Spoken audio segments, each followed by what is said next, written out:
Pertama, orang puasa itu karena takut siksa.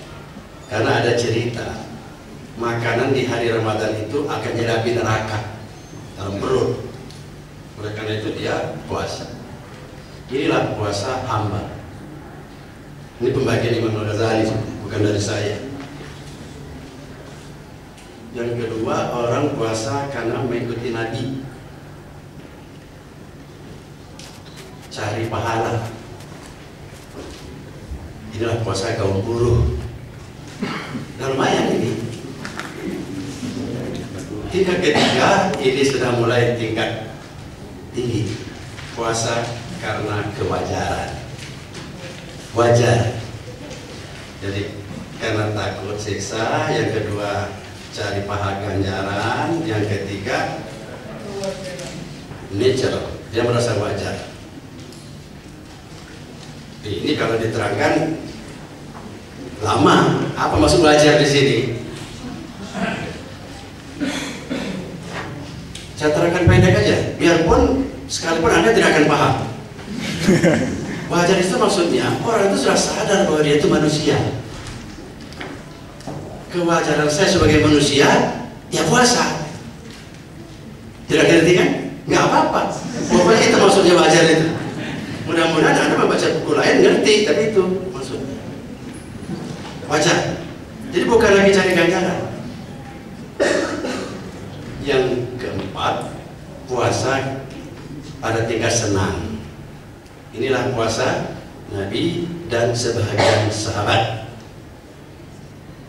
Inilah yang menyebabkan mereka marhaban kalau puasa mau datang, karena senang. Dan mereka menangis sedih tatkala puasa habis.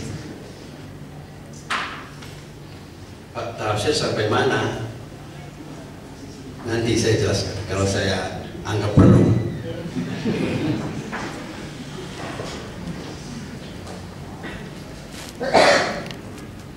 Mula-mula saya puasa dulu itu karena malu kepada teman-teman. Sebab guru ngaji saya dulu itu suka mengumumkan di pengajian kalau ada anak ngaji itu nggak puasa. Itulah puasa saya. Nggak ada di Nabi, dalam 4 hari nggak ada ini. Misalnya takut ketahuan dekan, masuk itu. Atau takut ketahuan mertua, itu masuk ini. Kalau saya dulu takut ke guru ngaji.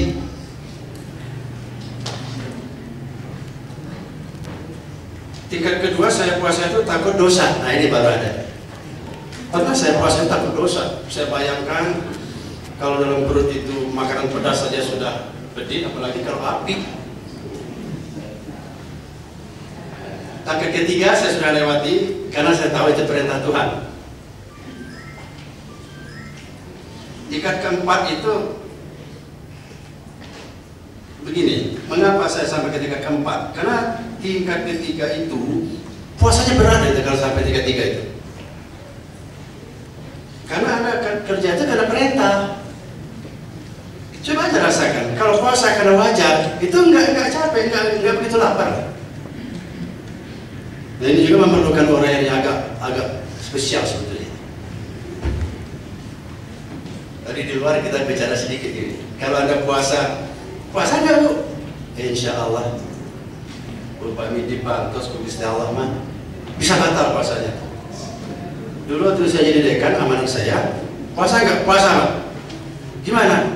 Baik. Tidak akan saya batalkan. Itu puasa yang bagus. Kalau itu ada dongengnya di situ ya. Itu yang kita memerintah otak kita supaya kita kuat puasa ya. Itu kasarnya. Tanyakan ke Pak Mahibin lah. Nah, puasa karena wajar itu bukan cari ganjaran. Jadi ganjar, terserah. Pokoknya saya sebagai manusia merasa perlu puasa itu. Karena merasa kewajaran, ya tidak berat jadinya. Mengapa orang tidak berat membiayai anaknya sekolah? Karena wajar, bahkan wajib. Coba kalau anak orang lain agak berat, wajar.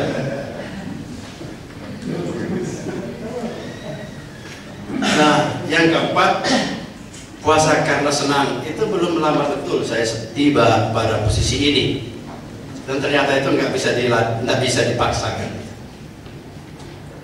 Beberapa puluh tahun yang lalu, tatkala 2 malam terakhir, biasa saya tarawih di rumah sama anak-anak. Saya menangis waktu tarawih itu. Pada hari terakhir, tidak sengaja ditahan dari bisa itu. Barulah saya paham, Nabi dulu begini. Tapi apakah saya sekarang sudah senang karena Ramadan mau datang? Belum juga. Belum. Sekarang saya pada posisi mau Ramadan, mau enggak saya pikirkan.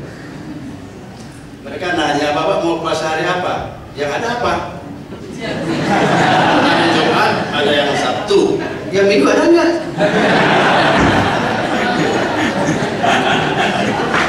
Gara-gara saya ngomong begitu, si Darun sama Deden menemui saya khusus.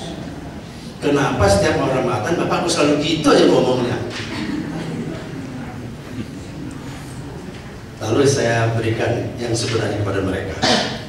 Begini Darun,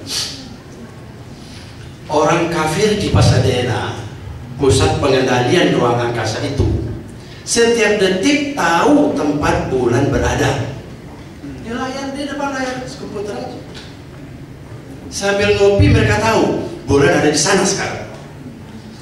Kita kok ingin tahu setahun sekali, kudu naik gunung dong. Apa kita ini? Sudah itu aja, pikirkan.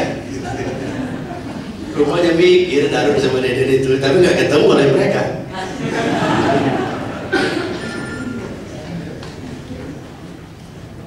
Itulah maksud saya, ikutannya mana? Sabtu, Jumat, Muhammadiyah. Pemerintah mungkin Sabtu. Ada yang mengatakan lebih bagus ikut pemerintah. Ya, kata Pak Arif tadi, itulah namanya khilafiyah. Ya, biar aja lah. Nah, kalau mau puasa itu meningkat dan sudah waktunya, Anda ini kan sudah 50 menjelang 60. Kalau saya sudah nyampe, ya wajar juga, masa sudah tua. Dan saya memang berusaha meningkat, saya usahakan. Kayaknya kalau puasa saya itu tinggal menambah 1. Senang kalau Ramadan mau datang, itu belum nyampe saya ke sana. Tapi kalau sedih waktu puasa mau berakhir, udah agak lama itu. Dan itu bukan dibuat-buat, memang begitu. Sampai saya imam itu termasuk kacau lah. Ya. Dan akibatnya sampai sekarang saya itu nggak sanggup jadi imam. Itu jadi penyakit juga itu. Sebetulnya ini perjalanan rohani yang kurang sehat sebetulnya. Tapi ya itulah yang saya peroleh. Kalau orang minta saya khutbah Idul Fitri, boleh, tapi jangan saya imam. Pak, bid'ah itu. Ya kalau bid'ah ya nggak usah cari orang lain aja.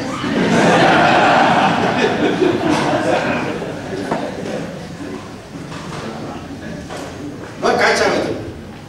Nah itu saya bercerita ini apa ya? Bersyukur apa yang telah saya raih dan mungkin bisa menjadi pelajaran buat Anda yang mau. Tetapi itu memang susah, rumit itu. Dipasarkan tidak bisa. Nah, untuk mencapai tingkatan puasa yang dinamis berjalan terus itu,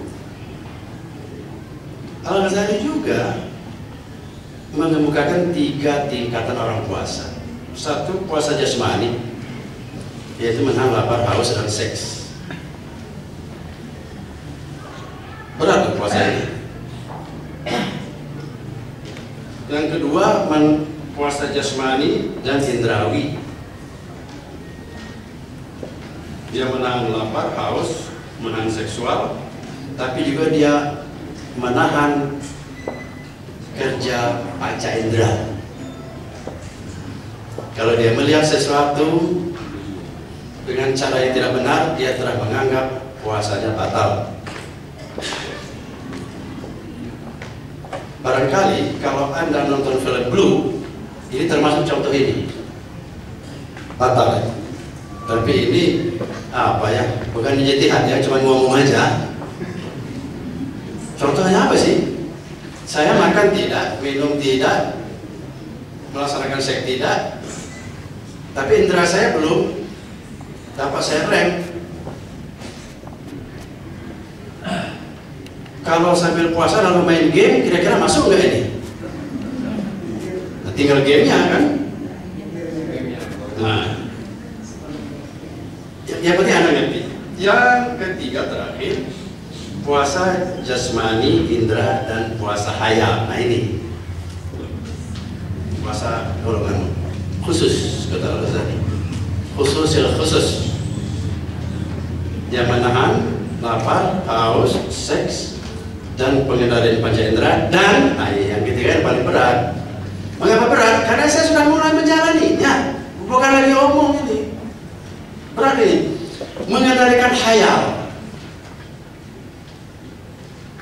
Menghayal, misalnya saya duduk di bis kota, lihat cewek, lalu menghayal saya, batal puasa saya. Seandainya udah kemana-mana pikir itu. Mengapa berat? Soal hayal itu sering bekerja sendiri tanpa perintah. Inilah salah satu penyebab mengapa kaum sufi suka puasa terus-terusan. Untuk bulan Ramadan dia sudah hitung ada 10 hari puasanya batal. Lalu dia bayar, bayarnya batal lagi. Udah, kalau puasa terus saja masa semuanya batal, kira-kira gitu. Tapi kalau untuk Anda itu minimal tingkat kedua. Untuk saya tingkat ketiga ini belum beres. Wah, tapi saya sudah lama mencoba ini. Hasilnya lumayan memang. Baru mencoba. Apalagi kalau sudah berhasil. Mengendalikan angan-angan. Bukankah angan-angan itu ideal? Iya. Jadi mengendalikan cita-cita. Bukan. Di situ tidak sama dia. Angan-angan yang jelek. Besok mau lebaran, andai saja Pak Dekan memberi kesempatan korupsi, bisa lebaran pulang kampung nih. Nah itu udah batal. Udah batal itu. Padahal belum dilaksanakan. Dan dalam hal ini yang terbanyak itu masalah seksual, anehnya. Juga termasuk yang paling berat. Mungkin ini teorinya Sigmund Freud masih berlaku di situ. Nah, begitulah tambahan saja. Sebab Pak Arif sudah panjang lebar menerangkan, nanti kalau saya tambahkan terlalu banyak itu. Mudah-mudahan ada manfaatnya. Assalamualaikum warahmatullahi wabarakatuh.